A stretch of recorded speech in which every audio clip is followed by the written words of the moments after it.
मेरे YouTube channel astro Naresh पर आपका स्वागत है। मैं हूं नरेश कुमार। सबसे पहले उन दर्शकों का शुक्रिया जिन्होंने पेज को सब्सक्राइब किया है, पेज के वीडियोस को शेयर कर रहे हैं, लाइक कर रहे हैं और कमेंट बॉक्स में हमें अपनी राय भी भेज रहे हैं। आज बात करेंगे तुला राशि के जातकों की, क्योंकि तुला राशि के जातक बहुत ज़्यादा कमेंट करते हैं कि उनका अच्छा समय नहीं आता। हमने एक वीडियो भी बनाई थी पहले कि तुला राशि के अच्छे दिन कब आएंगे, लेकिन आज इस कुंडली में समझाने की कोशिश करेंगे कि तुला राशि के जातकों के साथ ऐसी क्या समस्या है जिस कारण उनके अच्छे ग्रह भी उनको अच्छा फल नहीं दे पाते।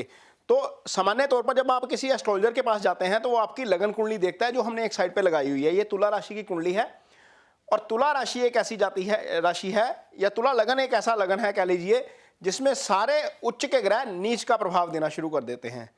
मान लीजिए आप पंडित जी के पास गए, उन्होंने आपको बताया कि आपकी तो गुरु की दशा शुरू हो गई है और गुरु आपका उच्च पड़े हुए हैं, 10वें भाव में पड़े हुए हैं, लेकिन ये अच्छा रिजल्ट नहीं दे रहे। उसका कारण ये है, ये जो बगल में आप लगी हुई कुंडली देख रहे हैं इसके साथ, ये है काल पुरुष की कुंडली। इसको ये मेष राशि की ही होती है, इसलिए मेष राशि लिखा है यहाँ पर। ये काल पुरुष की कुंडली होती है। जब भी किसी भी कुंडली की कैलकुलेशन की जाती है तो उसमें लगन भाव को देखने के साथ साथ काल पुरुष को जरूर ध्यान में रखा जाता है। अच्छे एस्ट्रोलॉजर इसको जरूर ध्यान में रखते हैं कि काल पुरुष की कुंडली के लिहाज से जो इस समय महादशा चल रही है वहां पर कालपुरुष की कुंडली में उसकी लॉर्डशिप क्या बनती है। तो ये जब कैलकुलेशन नहीं की जाती तो कैलकुलेशन गड़बड़ा जाती है। बताते हैं कैसे। मान लीजिए गुरु यहां पर आपकी कुंडली में उच्च के पड़े हैं, 10वें भाव में पड़े हैं, लेकिन यहां पर कालपुरुष की कुंडली में वो गुरु नीच का प्रभाव देना शुरू कर देंगे। इस कारण आपको गुरु के अच्छे फल नहीं मिल पाते। कभी कभी तुला लगन के जातकों के साथ ये समस्या आती है। अब बात करेंगे शनि। शनि यहां पर उच्च के भी होते हैं, योगा कारक भी होते हैं, क्योंकि शनि की मूल त्रिकोण राशि 5वें भाव में पड़ी हुई है और एक राशि जो है केंद्र में पड़ी है मकर राशि, ये यहां पर योगाकारी हो जाते हैं। लेकिन यदि शनि लगन में है तो यहां पर शनि नीच हो जाते हैं काल पुरुष की कुंडली में, तो इस कारण भी अच्छे फल नहीं मिल पाते शनि के। तो ये दूसरी कैलकुलेशन है। अब मान लीजिए आपकी कुंडली में सूर्य उच्च के पड़े हुए हैं और सूर्य आपकी कुंडली में 11वें भाव के स्वामी है, तो 11वां भाव तो आय का भाव होता है। यहां से तो एलिवेशन देखी जाती है, तरक्की देखी जाती है। पंडित जी बता रहे हैं कि सूर्य की दशा आ गई है, 7 साल आपके बहुत अच्छे गुजरेंगे और आपको खूब तरक्की मिलेगी। लेकिन पता लगता है कि सूर्य में सूर्य आ गया, सूर्य में आगे किसी दूसरे ग्रह का भी अंतर आ गया, लेकिन अपनी गाड़ी नहीं चल रही। उसका कारण यह है कि सूर्य यहाँ पर पंचम के स्वामी हो जाते हैं और यहाँ पर सूर्य 7वें भाव में आकर नीच हो जाते हैं। यहाँ पर सूर्य उच्च के होंगे, यहाँ पर सूर्य नीच हो जाते हैं।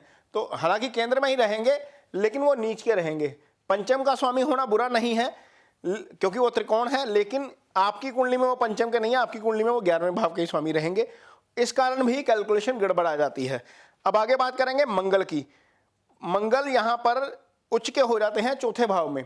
4थे भाव में मंगल उच्च के हैं और आपकी कुंडली में मंगल जो है वो एक तो धन स्थान के स्वामी है, एक 7वें भाव के स्वामी है। तो धन स्थान के स्वामी की दशा में यदि धन नहीं आ रहा है तो मंगल की दशा है, लेकिन मंगल यहाँ पर कालपुरुष की कुंडली में नीच हो जाते हैं, इसीलिए दिक्कत आती है। ये जो है वो दशा सही तरीके से कैलकुलेट नहीं हो पाती, कालपुरुष की कुंडली को कंसिडर नहीं किया जाता, इस कारण समस्या आती है। अब बुध की बात करेंगे। बुध आपकी कुंडली में उच्च के पड़े हुए हैं। तुला लगन के जातकों के लिए बुध उच्च के पड़े हुए हैं, लेकिन 12वें भाव में है। 12वें भाव में बुध का जाना वैसे ही अच्छा नहीं होता। लेकिन यदि कालपुरुष को देखेंगे तो 12वें भाव में कालपुरुष की जो है कालपुरुष की कुंडली में 12वें भाव में बुध की नीच राशि आ जाती है, वहां पर बुध नीच हो जाते हैं, इसलिए भी आपको उसके अच्छे फल नहीं मिल पाते। बुध यहाँ पर भाग्यस्थान के स्वामी हैं, तो भाग्यस्थान की स्वामी की दशा में कई बार व्यक्ति बीमार पड़ जाता है। बुध वैसे भी जब आते हैं अंतरदशा में या महादशा में तो बीमारी लेकर आते हैं, क्योंकि कालपुरुष की कुंडली में बुध 3रे और 6ठे भाव के स्वामी हो जाते हैं। 6ठे से रोग ऋण शत्रु देखा जाता है और 3रे से भी तीसरा भी भाव जो है वो अच्छा भाव नहीं समझा जाता। 3, 6, 11 अच्छे भाव नहीं है, ये अशुभ भाव होते हैं।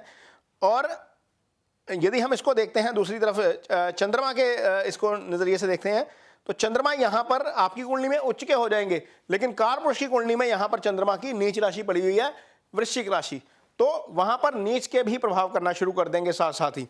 इसके अलावा शुक्र हैं। शुक्र आपको लगेगा कि आपकी कुंडली में उच्च के हैं, 6ठे भाव में पड़े हैं।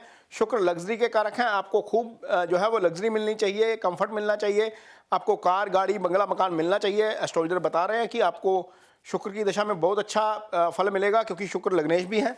लेकिन शुक्र यहाँ पर कालपुरुष की कुंडली में 6ठे भाव में नीच हो जाते हैं, वहां पर वो अपना पूरा फल जो है वो नहीं कर पाते। तो होता क्या है, जब प्लैनेट नीच हो जाता है या उसकी कंसंट्रेशन नीच हो जाती है, और ये तुला लगन में ही होता है, किसी लगन में नहीं होता। तो जब ये कंसंट्रेशन नहीं की जाती तो उसके कारक तत्वों की हानि हो जाती है किसी भी ग्रह के। जैसे गुरु हैं, गुरु ज्ञान के कारक हैं, गुरु संतान के कारक हैं, गुरु धन के कारक हैं, गुरु आपकी एलिवेशन के कारक हैं, तरक्की के कारक हैं। वहां पर आपको गुरु के प्रॉपर फल नहीं मिल पाते, क्योंकि कालपुरुष की कुंडली में गुरु नीच का प्रभाव दे रहे होते हैं। यहां पर वो रिफ्लेक्ट होता है, लेकिन समझ नहीं आता, या दशा तो गुरु की चल रही है लेकिन ये मेरे को धन क्यों नहीं आ रहा, मेरे को संतान का समस्या क्यों आ रही है। तो ये सारा कुछ इसी कालपुरुष की कुंडली के कारण होता है, जहां पर सारे ग्रह जो हैं वो तुला राशि के, तुला लगन के हिसाब से नीच का प्रभाव दे रहे होते हैं। तो उम्मीद करते हैं कि तुला लगन के जातकों के लिए ये वीडियो समझने में आसानी होगी, और उनको पता लगेगा कि उनकी जो राशि है या उनका जो लगन है वहां पर उनके लिए समस्या क्यों आती है, क्यों उनके अच्छे ग्रह जो हैं वो प्रॉपर फल नहीं कर पाते, उनके कारक तत्वों की हानि क्यों हो जाती है। ये वीडियो आपको कैसा लगा, इस पर कमेंट बॉक्स में अपनी राय जरूर दीजिए। यदि ये वीडियो अच्छा लगे तो इसे शेयर जरूर करिए, पेज को सब्सक्राइब जरूर करिए। इसके साथ ही मुझे दीजिए इजाजत। नमस्कार।